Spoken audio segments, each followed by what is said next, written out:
Olá, povo abençoado de Deus, tudo bem com vocês? Eu me chamo Eduardo Nassif, sou ministro da Palavra de Deus e estou aqui para levar vocês a ter mais um momento com Deus.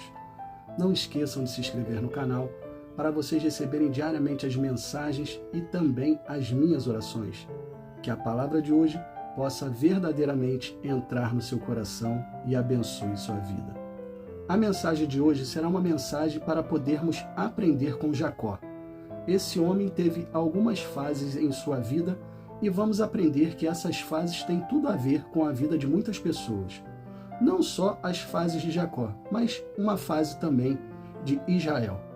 Jacó no hebraico significa suplantador, ou seja, aquele que nasceu agarrado no calcanhar. E ele verdadeiramente nasceu agarrado ao calcanhar do seu irmão, Esaú. Muitas pessoas dizem que o significado de Jacó é enganador, mas isso é dito porque ele enganou seu irmão e seu pai e pegou a bênção da primogenitura. Enganador também serviria para Jacó. Gênesis capítulo 27, versículos 35 e 36. Ele, porém, respondeu: o seu irmão chegou, enganou-me e recebeu a bênção que pertencia a você. Esaú disse: com razão foi dado a ele o nome Jacó. Já é a segunda vez que ele me engana. Primeiro tomou o meu direito de primogenitura e agora tomou a minha bênção. Então perguntou ao pai: o Senhor não reservou nenhuma bênção para mim? Esaú estava falando de Jacó, falando com seu pai, falando para ele da enganação que Jacó fez com ele. Então podemos dizer que a primeira fase do Jacó é aquela em que muitos estão. A fase que não estão nem aí para Deus. Fase que o pecado está em alta e mentem para conseguir o que querem. Vivem uma vida sem regras e não andam segundo os mandamentos de Deus. Jacó estava assim, sem regras. Enganou seu pai, enganou seu irmão e depois teve que fugir para que seu irmão não o matasse. Aí vem a segunda fase de Jacó. A fase em que ele, amando de seu pai, vai para a casa de Labão, seu tio, e se apaixona por uma de suas filhas. Labão, seu tio, permite que Jacó case com Raquel, mas diz que ele teria que trabalhar para ele por 7 anos para poder se casar com Raquel. Labão, ao invés de dar Raquel para Jacó, entrega a sua filha mais velha, Leia. Jacó, como estava apaixonado, disse que queria Raquel. Disse que queria ela de qualquer jeito. E Labão fez ele trabalhar por mais 7 anos. Por mais 7 anos esse homem trabalhou, ou seja, ele trabalhou 14 anos para se casar com Raquel. Essa segunda fase, podemos dizer que é a fase da reflexão. Assim como ele enganou seu pai e seu irmão, ele foi enganado 2 vezes pelo seu tio. Aí é a fase de pensar, refletir e se arrepender.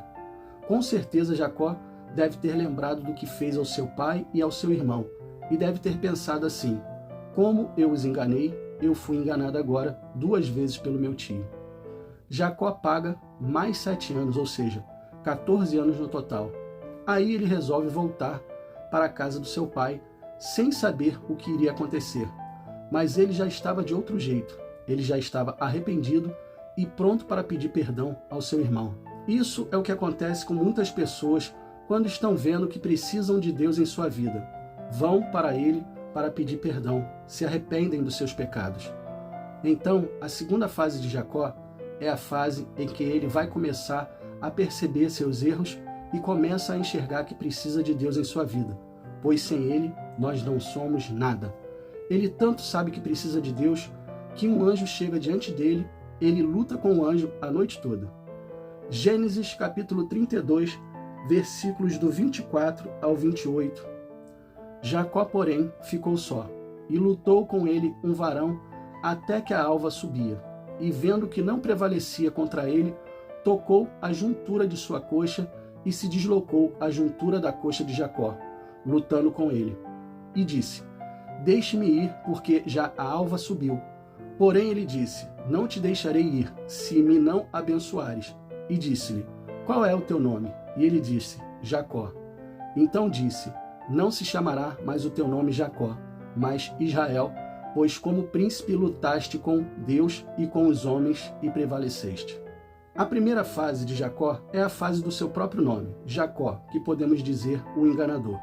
A fase que não está nem aí para Deus, a fase em que ele acha que não precisa de Deus. Aí vem a segunda fase, a fase do Israel. Fase em que há arrependimento e lutas para chegar ao principal objetivo, obter o perdão. Fase em que ele se converte e busca a Deus de todo o seu coração. Fase do primeiro amor com Deus. Agora veremos a terceira fase, a fase em que a pessoa começa a deixar Deus de lado e procura outros deuses. Mas vejam que interessante, Jacó passou a ser chamado Israel por ser amado por Deus. Deus tem um sentimento especial por Israel. Isaías capítulo 44, versículo 2. Assim diz o Senhor, aquele que o fez e o formou no ventre e que o ajudará.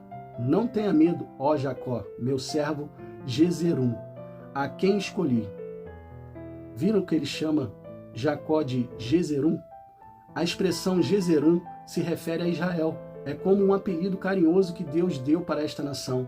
É um nome afetuoso, especial para Israel, como um pai que chama sua filha de princesa.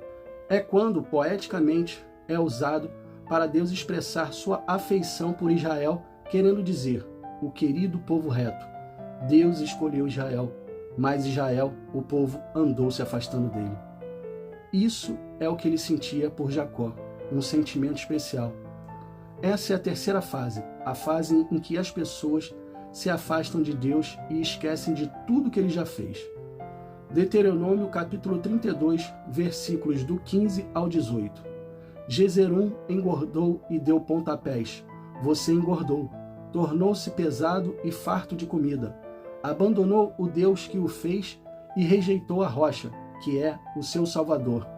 Eles o deixaram com ciúmes por causa dos deuses estrangeiros e o provocaram com os seus ídolos detestáveis. Sacrificaram a demônios que não são Deus, a deuses que não conheceram, a deuses que surgiram recentemente, a deuses que os seus antepassados não adoraram. Vocês abandonaram a rocha que o gerou. Vocês se esqueceram do Deus que os fez nascer. Essa é a terceira fase. É a fase do esquecimento. A fase em que muitas pessoas agora estão vivendo. Já obtiveram o melhor de Deus, mas se esqueceram e se afastaram. E agora vivem desviados por aí, no pecado. Jacó viveu as duas primeiras fases, e a terceira não vemos acontecer, a Bíblia não relata isso. Mas como Jacó foi chamado de Israel e Israel de Jezerum, podemos colocar Israel no lugar de Jacó para podermos dar o exemplo que a terceira fase não se deve chegar na vida de ninguém. Nunca devemos esquecer daquele que nos tirou do lamaçal do pecado. Nunca. E nos limpou com as suas vestes brancas. Jesus nos limpou. Ele nos levou para o seu reino, nos apresentou diante do seu Pai.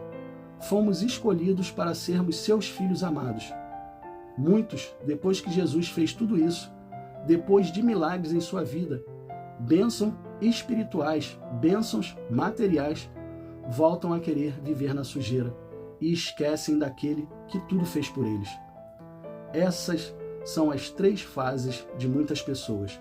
Fases em que nos levam a refletir sobre a nossa vida. Como éramos antes de conhecer Jesus, como ficamos após conhecer Jesus e como atualmente estamos com Jesus. Reflita e veja qual fase da vida você está.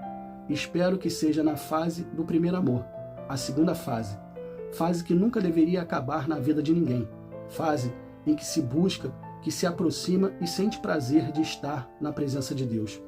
Nunca perca a alegria de estar perto de Deus, mesmo que tudo esteja contrário na sua vida, mesmo que todos estejam contra você, mesmo que tudo esteja te mostrando que não dá, que você não vai conseguir. Permaneça fiel, pois aquele que não dorme e que te ama e que te chama pelo teu nome, nunca esquecerá de você. Ele sempre estará ao seu lado. Feche os seus olhos e vamos orar. Pai, muito obrigado por essa palavra. Muito obrigado por nos ensinar que as pessoas vivem fases em suas vidas. E são muitas, Senhor. O Senhor nos mostrou hoje apenas 3. A fase em que a pessoa não quer saber do Senhor, a fase em que a pessoa se arrepende e busca o Senhor, e a fase que a pessoa esquece do Senhor. Pai, que possamos estar sempre na fase da busca ao Senhor, da fase em que estamos na sua presença e nunca deixamos ela de lado. Pai, que a gente nunca esqueça do que o Senhor já fez e ainda vai fazer por nós. Que possamos estar sempre na sua presença, firmes, fortes e constantes e sempre abundantes, buscando cada vez mais estar firmes com o Senhor, longe do pecado, longe daquilo que te desagrada. Pai, muito obrigado por todos os dias o Senhor nos fortalecer. Te agradecemos, Pai, de todo o nosso coração. Te agradecemos em nome do Pai, em nome do Filho e em nome do Espírito Santo. Amém e assim seja. Bom, pessoal, eu espero que vocês tenham gostado da mensagem e se vocês gostaram, compartilhe com seus amigos, com seus familiares, com todas aquelas pessoas que estão precisando ouvir uma mensagem como essa. Deus abençoe a todos vocês e não esqueçam, amanhã nós teremos mais.